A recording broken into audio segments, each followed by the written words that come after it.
One document that surprises a lot of business owners is the lease agreement.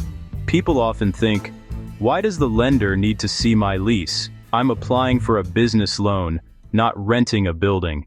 But your lease can actually be a very important part of the underwriting process. Here's why. Your lease tells the lender where your business operates and what your monthly rent obligation is. Rent is often one of a business's largest fixed expenses, so lenders need to understand how it fits into your overall cash flow. But there's another reason lenders look closely at the lease. Many lenders want to make sure your lease extends for at least the full term of the loan. For example, if you're applying for a 10-year loan, the lender may want to see a lease that can cover those 10 years. That doesn't necessarily mean you need one lease that covers the entire loan term. Many lenders are comfortable with leases that include renewal or extension options, provided the lease can reasonably extend through the life of the loan. For example, if you're applying for a 10-year loan, a 5-year lease with an option to renew for another 5 years is often acceptable. That's just one example, though. Other lease structures may also satisfy a lender's requirements depending on the loan program and the lender's guidelines.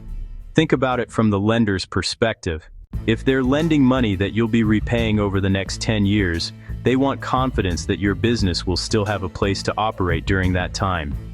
If your lease expires next year with no renewal options, there's uncertainty. You could lose your location, have to relocate unexpectedly, or even pause operations while searching for a new space. All of those things can affect your ability to repay the loan.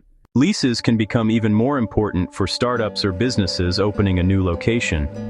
In those situations, some lenders want to see that the lease has already been signed before they fund the loan. That's because the lease is a major part of your projected operating budget. Let's say your business plan assumes you'll be paying $1,000 a month in rent. The lender reviews your financial projections, determines the business can comfortably afford the rent and the loan payment, and approves the financing, but then that location falls through after approval. Now you need to find another building. If the only available space costs $4,000 a month instead, your monthly expenses have increased significantly. The business that looked financially strong at $1,000 a month in rent may no longer have enough cash flow to comfortably make the loan payments. Or even worse, if you can't secure a location at all, you may have loan payments due before the business is even operating. That's why some lenders want the lease finalized before they release funds. It gives them confidence that the assumptions used during underwriting are actually the assumptions the business will operate under. When you submit a lease agreement, make sure you upload the entire signed lease, including any amendments, addendums, and renewal options. Those additional pages often contain the terms underwriters are specifically looking for.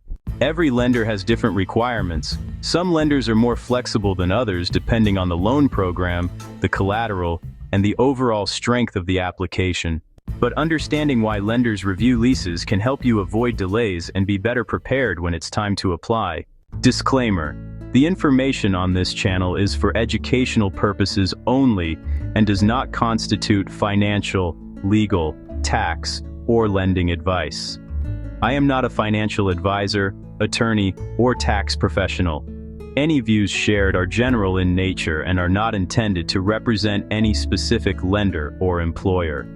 Lending requirements, approval criteria, and documentation requirements vary by lender, loan program, and individual circumstances. Always consult with qualified professionals regarding your specific situation.